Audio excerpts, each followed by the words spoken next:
It's literally hot here today, out in the Swedish desert, so to speak, with the Porsche Cayenne Turbo GT, a racetrack feature with the hottest Cayenne.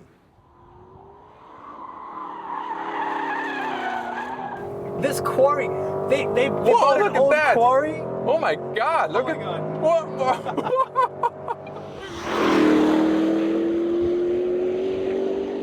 We're in Gotland, Sweden for you with an all-new racetrack, and this island here is called the Swedish Majorca because it's always so hot here. And fitting to the hot wheels here with a Cayenne Turbo GT with an even stronger styling, lower end, big air intakes, LED lamps as standard, and the color here is called Arctic Grey with special wheels. And we also have other color choices for you, a green one.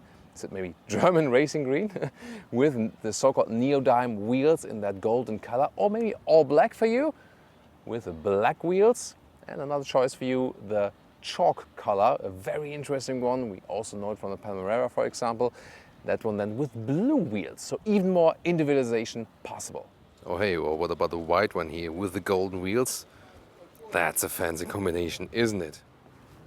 Top speed of this thing, 300 kilometers an hour or 186 miles an hour, the fastest Cayenne yet, and also the quickest. Soon more with the engine details. Whew. Really hot in here right now. So then 22-inch wheels are standard here in this neodyme color. Carbon ceramic brakes are also standard for this top of the line model, and rear axle steering and anti-roll control. So everything the Cayenne offer you get with this vehicle. Also the standard air suspension sits 17 millimeters lower than with the normal turbo and 7 millimeters lower than with the GTS. So even lower than anything else, and more carbon fiber use. It has the sports lightweight package, means carbon fiber roof, and also special here for this version, another carbon fiber flap, and also even stronger rear spoilers. So actually two rear spoilers, one here, the second one there, and that brings just additional 40 kilograms, so almost 80 pounds of more downforce there in the rear. And you maybe also see that this is the coupe of the Cayenne. So the Turbo GT only available as a coupe and only available with 4 seats. The Turbo GT has a wider track, and also they increased the negative camber angles, so it's even sportier than, and yeah, actually even racetrack optimized. They have a 7-minute 38 seconds mark on the Nürburgring Nordschleife. 3.3 seconds is the acceleration figure, by the way. And there's this very special titanium exhaust, and when it's really hot, then the blue part here does really glow in blue. And then we also have a carbon fiber diffuser.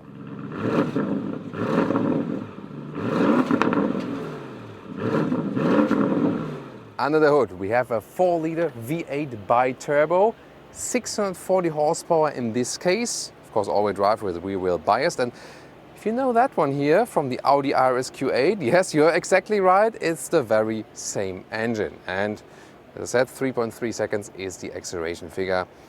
Let's see. Key fob, light and Porsche structure, and then door closing sound.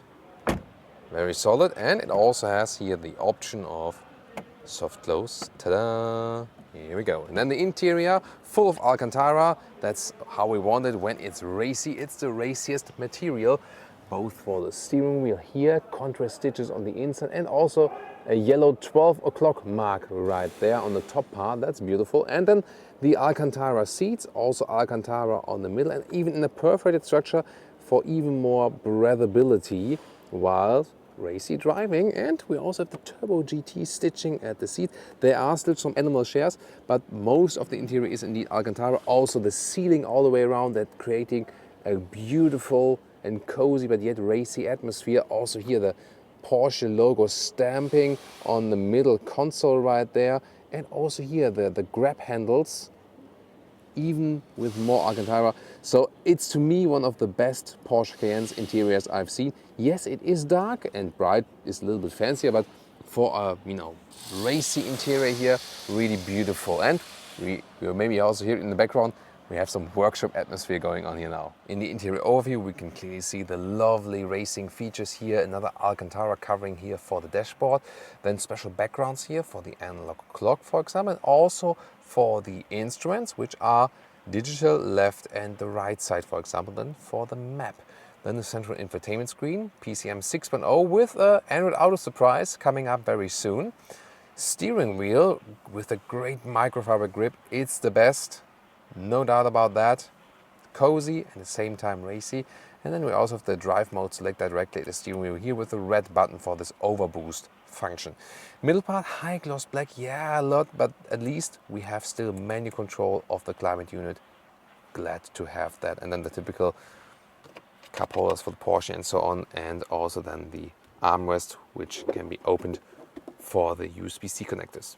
Infotainment system here with a map and somewhat responsive, but I've had it recently in Cayennes that it sometimes failed the whole system. I hope this recent update here, the all-new update, will better that. And here you can see the island of Gotland on this island in Sweden.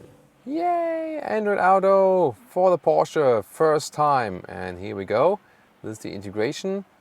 Looks like this. Apple CarPlay is possible also wirelessly. Here the Android Auto just with the cable. And I think it's actually quite clear and visible, this integration. Sometimes it has slow moments, but at the moment actually it's working quite well. So Android users can now also buy Porsches. When you're using the driving modes, here for example go to sports mode, then the sports exhaust system also is active, even more boost then. Also the suspension changes and also here in the Sport Plus and so on. And here we can extend the spoiler here also when stationary for show off or maybe for cleaning and something. It looks quite fancy indeed, but even further it only goes then when driving really fast. Just love the seating position here in this platform. Porsche Cayenne, Audi Q7, Audi Q8, VW Touareg and so on. It's upright, it's a full-size SUV, easy entry. As a tall adult, no problem at all. And headroom here with one way is 86 or 6 with 1. Plenty left and electronic control of the steering wheel. What about if you're a little bit shorter? AJ is coming up, checking out here. So, some opinions from my perspective. I'm 5'8" or 1.73 meters, thereabout. Well, I don't really feel like I'm lost in this car. It's a really slim and low dashboard, so it's not jutting out too far. The windshield, unfortunately, isn't very tall, so you still feel like you're looking through some sunglasses.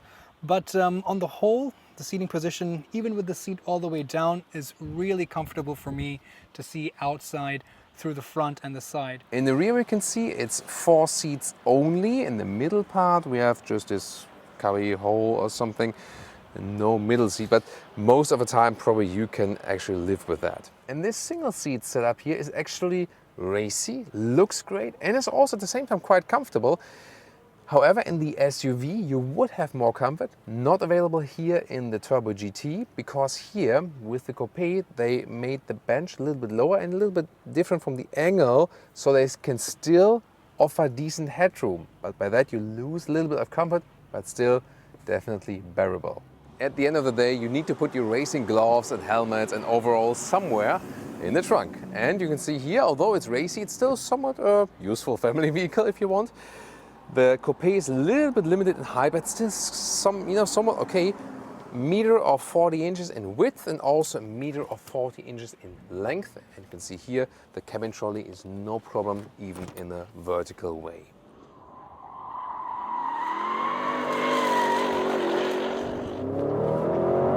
Welcome guys to the racetrack. Woo! First time on the Gotland ring. This track was, at the time we shoot this video, recently opened, and it's supposed to be a mix of Nürburgring Nordschleife, Spa Francorchamps and Bilsterberg, and let's see what's awaiting us. Yeah, this is brand new. I think they finished this racetrack in May, so this is a crazy racetrack you've never heard of. Similar to a Ascari in my opinion, but bigger. What is this vehicle?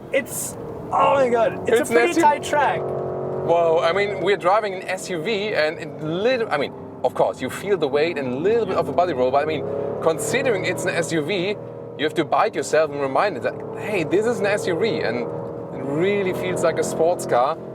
Wow. I mean, the steering is so ultra precise, and great grip from the Alcantara steering wheel. It's really important I can hold on to it. Oh, wow, that 4-liter V8 is also just seamless. I mean, there's no lag at all. Great acceleration out. Wow.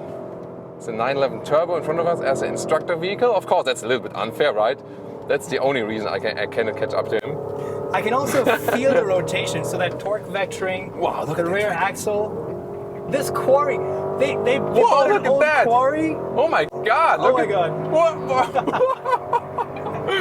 Woo! Oh my Incredible God! compression as well. Yes. Wow, this track is amazing. I mean, what the hell is this? Who built this and why? Obviously, we see the. Oh, we're shooting in the sky. I don't know.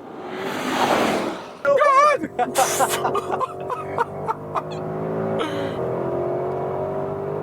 Whoa. But so much grip, so much Wow. composure.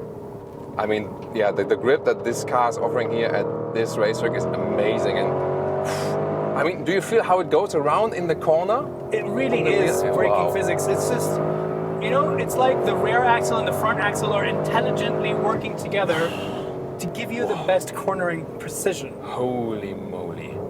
This is, I mean, wow. Thomas, you're seldom speechless, but Yeah. I find you quite excited at the moment. Yeah, I mean, it's for sure a part of the racetrack, definitely. I mean, this racetrack is absolutely insane. It's absolutely insane. And yeah, I heard it would be challenging, but it is indeed. And it's kind of like the best of racetracks, kind of, you know? Yeah. And The greatest hits. yeah, and I mean, there's no doubt. A true sports car like the 911, for example, it will still be better on this racetrack than the Cayenne. There's no denying the fact and then no denying the physics in a way, you know? Yeah. But for an SUV, I guess that is as good as it gets at this moment. I don't see an SUV can be sportier than this, you know? So really impressed. So I think it's a good example of what you can do with an SUV when you tune it to the max, and you will feel it when you get to drive it. The moment you get on the throttle, the car gets lighter. You know, it helps the car so much more to get around the corner. So proof of the rear wheel bias of the all-wheel drive. Yeah. Look at that. I mean, of course it's all-wheel drive, so I can even more accelerate in the corners. With rear-wheel drive, we would rather, you know, wait until the exit of the corner. And here with all-wheel drive, I can sometimes, you know, I'm halfway out of the corner, I can already hammer the Oh throttle. no, this part of the track again. Yeah. Thomas, here we go. Wow, that looks Hold amazing on to with your water. lunch. Whoa, my goodness. I felt the traction control cutting a little bit. I heard it because Yeah. I think, well, we're not airborne, but we were Oh going to lose my traction. God. So bumpy here. Oh my God. The car's just like jumping. 200 kilometers now, 125 miles. Oh. Guys, I need a shower. Definitely, I need 2 showers after these laps. Then now straight to the moon, you know? Once Just like again, Richard Branson a couple days ago. I feel like I'm being Actually- shot into space right now. Here we go. Oh. oh my goodness. Oh, what an experience here, what an experience. So, you want to try that thing? Hell yeah.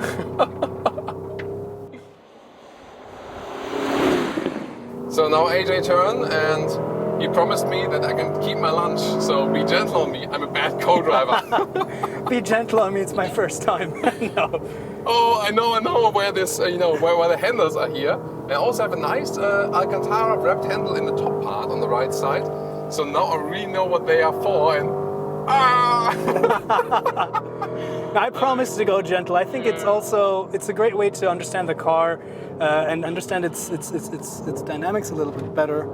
But it seems like I'm playing a video game with a cheat code where there's no way for me to lose traction because it's just, I don't know, it's impossible. There's so much grip. it's hooking up so well. It's incredible, really is. It shouldn't be this easy to drive something this heavy, this quickly. Something is wrong. Porsche steering is always impeccable. This is no different. Along with that torque vectoring differential and rear steering, it really is continuously manipulating the way the rear wheels are pointing, and it just helps you rotate the car so easily.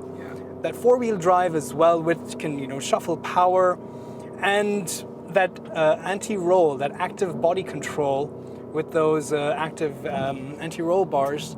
Yeah, Really, I think it just very straight, man. it shouldn't be this easy. The seats are really, holding me in place really well. The braking also, by the way, is really good. It's, again, the car kind of wraps itself around you. I'm taking it slow. It's a cool down lap now. It's cool, but even at that speed, it's like the whole entrails come like. You go a little bit weightless for a moment. Yeah, totally. I think we've had enough fun hooning this SUV around on the racetrack. Let's take it out around Sweden, around Gotland a little bit, and try to see if it's an SUV you can live with. Yeah. Yeah. All right, guys, we've been to the racetrack and it was an amazing performance for an SUV. But what about, you're not racing this SUV all day on the racetrack. So what about the normal driving experience? And I would say so far, fairly comfortable, right? Yeah, it's a really great SUV to live with. I think the sound insulation is something that we first noticed. Despite the really big wheels, the carbon fiber roof, there's still quite a lot of sound deadening. Yeah, so it doesn't feel so much different from a normal Cayenne. Of course, you feel the sport air setup, but that's different. The steering to me is way firmer than in the normal Cayenne, also driving it on the road. But I wouldn't say that, you went for the sportiest version, you cannot use it on the road. I think it still does a good job with the air suspension. You feel this lower and stiffer setup, I think also as a passenger. But still, it's not that I would say, this is now an uncomfortable car. And I think that's also the secret about the Cayenne. People go for it to get the Porsche feeling, but without the back pain from a 911 or something. Absolutely. The seats are also really comfortable. I think the padding is just right. Because this is a wider car or an SUV, I think the seats are also a little bit more generous, They're a little bit wider. Plus, there's plenty of soft touch materials anywhere you look, anywhere your legs, your knee, your arms, your elbows might touch. Alcantara steering wheel is just lovely. Padded armrest on the door, here in the central console, even this little kind of haunch here for me to rest my palm. Look at that, AJ is hardly moving as a passenger. Hardly moving, yeah. It's also like because of the microfiber seats. Yeah. It's really hot today outside, and we don't even need the seat cooling because the microfiber seat, we don't sweat in that so much, and it also keeps you tighter. So that's really good for your passengers. Yeah, perforated. And it's I think the entire cabin has an aura of quality and rigidity. Everything is taut and tight. And here, that rear extra steering, it's really playing an effect, right? You somehow feel that something is moving, in the rear. Although it would be, I think we can slow down a little bit. Here, when we're at slow speed, then there we go. You also feel it in the steering wheel. When you're driving really slow, then you feel the rear wheels are going in the opposite direction than the front wheels. Steering feels a little bit lighter then, and the car feels, it's kind of like this faking a shorter wheelbase. Exactly. It kind of spins around its axis like a top. The first time I drove this platform was, I think, about 3-4 years ago with the Touareg. And then, even with the RSQ8 that we had recently, it really shrinks this bulk, this length and this width. Well, you can't really do much, but it really makes it easy to maneuver. And again, coming back to that livability that the Cayenne has, you're not really compromising much. It's bigger than the Macan, but then some people need bigger cars. They need to have more space for their lifestyle activities, family, and so on. I found, as a tall person, also a little bit more comfortable than the Macan. The Macan is already also, of course, it's a mid-size SUV, it's comfortable enough, but you do get a little bit more comfort in here in the Cayenne, even though it is like this super high-spec version. And probably this is like now the pinnacle of the Cayenne, probably from this generation as far as we will ever go in this generation, I guess. No, this is really great, a great swan song to the Cayenne of this generation. We also have even more Porsche Cayenne reviews. You should check them out. And we also have the main competitors of this one here, like the comparison Audi RSQ8 versus Aston Martin DBX, or maybe BMW X5M, BMW X6M. See you there.